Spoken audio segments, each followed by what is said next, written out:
दिनै जोंहा बोखावजायै लखिमपुर जिल्ला बाथौ गौथुमनि सिङाव थानाय सिमेन्ट बियाबनि मानगोनां रुंसारि चिदानन्द बसुमतारिया थांनाय फेब्रुवारि दाननि 12 तारिखआव रुंसारि जालांबाय।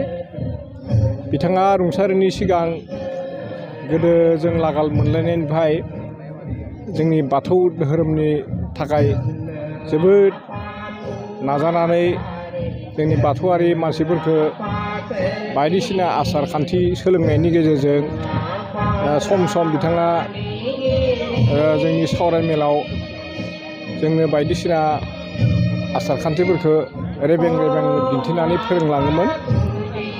दा बिथांनि जिउआ जोंनि बे बाथौ धोरोमनि जिखिनि आरजिनानै होलांबाय बे जोंनि गोबां एंगारख'हायै सम्पद जानानै थालांबाय। नाथाय बिथाङा सोरगोआरि जानायाव जोंहा बाथौआरि माहारिया जोबोद सुंख'हायि खहा जाबाय। दा बे सुंख'हायिखौ जोङो इयुनाव थालांनाय जोलैया मोजाङै सुफुंनो नाजाफिननांसिगोन। दिनै जोङो बे बिथां सोरगोआरि चिदानन्द बसुमतारिनि बान्द्रा आसार, बे आसाराव जोङो लखिमपुर बोखावजायै लखिमपुर जिल्ला बाथौ गौथुमनिफ्राय गोबां दुखु फोरमायनो गोनां जादों।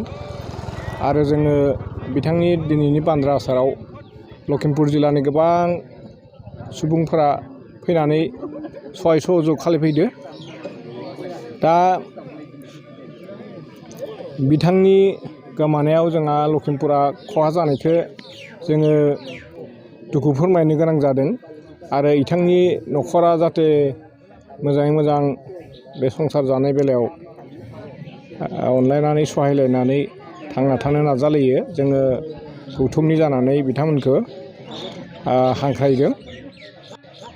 लोगोसे जोंबो बिथांमोनखौ हानायमानि जिखिनि सहाय सहयोग होनांगौ होदों।